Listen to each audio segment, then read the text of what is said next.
There's a wealth of imagination shown in an art exhibition forming part of Bulawayo's Youth Week. We've often applauded the standards reached by youthful artists, and we're perfectly prepared to do so again. The 10 to 12-year-olds seem to be content with the wide open spaces. But the 8 to 10-year-olds, well, they took a flyer into outer space itself. A charming plaster figure was exhibited by Miss Olly Young, who teaches art at the Railton Primary School.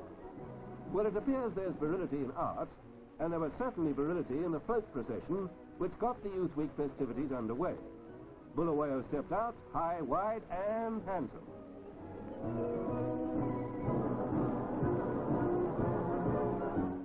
There's a subtle but reasonably rapid change coming over the relationship between youth and age.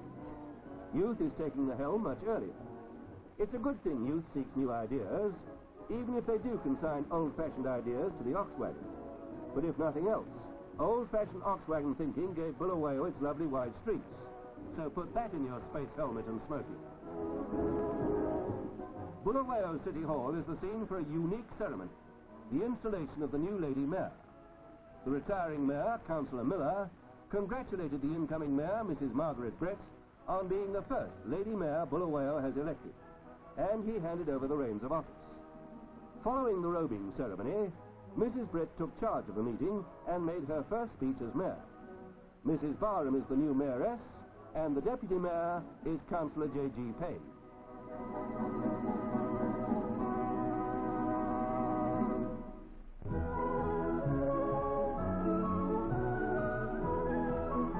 In Blantyre, the Governor, Sir Robert Armitage, opens Nasaland Museum, housed in a converted and renovated boarding house building.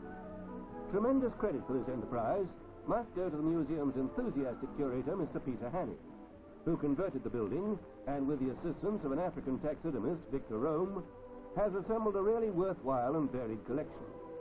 The emphasis lies on the history of Nasaland and local folklore, and includes exhibits of birds and animals. There's a refreshing attempt to escape the dinginess of old-fashioned museums, so as to arouse immediate interest in younger people. It's hoped that the people of Nasaland will keep the museum flourishing by subscribing as members and adding to the collections. Turkish tobacco is usually sun-cured in racks and covered with polythene sheets to protect it. Although the accepted method, curing is slow and subject to weather changes. Besides which, it's laborious, the polythene needs replacement, and losses occur through sweating, rain, and hail. Faced with these problems, a Salisbury farmer has come up with a travelling dryer system. No polythene, and crops curing in the sun can be whisked into a permanent shed at the first sign of rain or hail. It's not only tremendously labour-saving, but the inventor Peter Roscoe has found curing is 25% quicker, the whole growing cycle is earlier, and the thing pays hands down.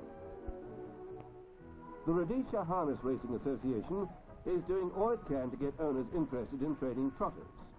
It's big business, of course, in Australia and America, and it's an enthralling sport. Serious racing can't start until 50 horses are in training, and they're still well short of their target. A special train brings VIPs to the opening of the Nasaland Cement Company's clinker factory at Changalumbi by His Excellency the Governor. And there was a bouquet for Lady Armitage. The factory produces clinker from limestone, the raw material for the Portland Cement Factory in Blantyre. Sir Robert Armitage described this £600,000 venture as expressing confidence in the future, and the plant produces 10 tons an hour.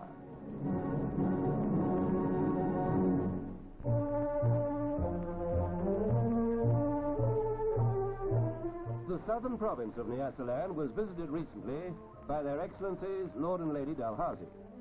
After lunch at Lunguni House, they wet a line in the dam on the government estate in the Fort Lister Gap. They say there are fish in this dam, but we understand Their Excellencies still remain a little unconvinced.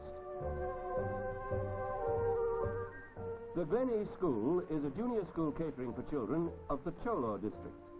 On their arrival, they were greeted by the headmaster, Mr. Dennis Dunn, who showed them around. They have a wonderful way of putting people at their ease, and it was a great moment for every one of the school's 40 pupils when they breezed in like a ray of sunshine.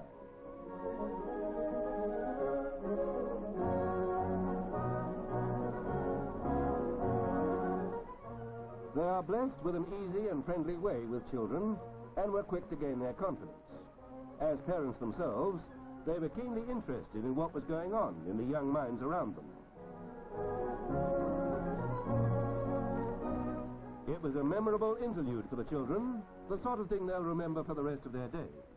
But their main impression will be how very nice and human distinguished people are. Their next visit was to the Chisungu tea estate, where the manager, Mr. MacArthur, pointed out the beauties of the surrounding area. Watching the actual picking, their excellencies were impressed, as all visitors are, by the dexterity with which the choice young leaves are removed. He was equally impressed with the high quality of the tea which Nasaland now produces.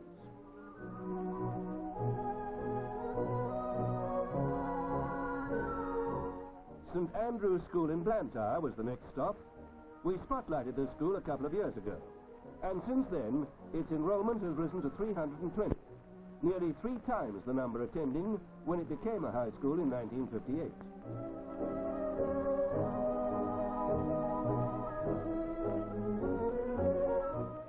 Their excellencies were the first to sign the school's visitors book, the final action in a visit which everyone hopes will be repeated in the near future. Lord Dalhousie featured as a reader of fairy tales at the Asian School in Limby, and his audience were enthralled.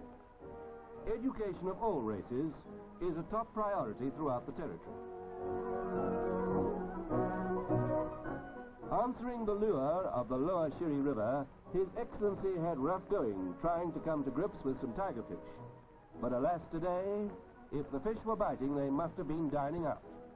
However, even if the fish didn't please, the scenery certainly did.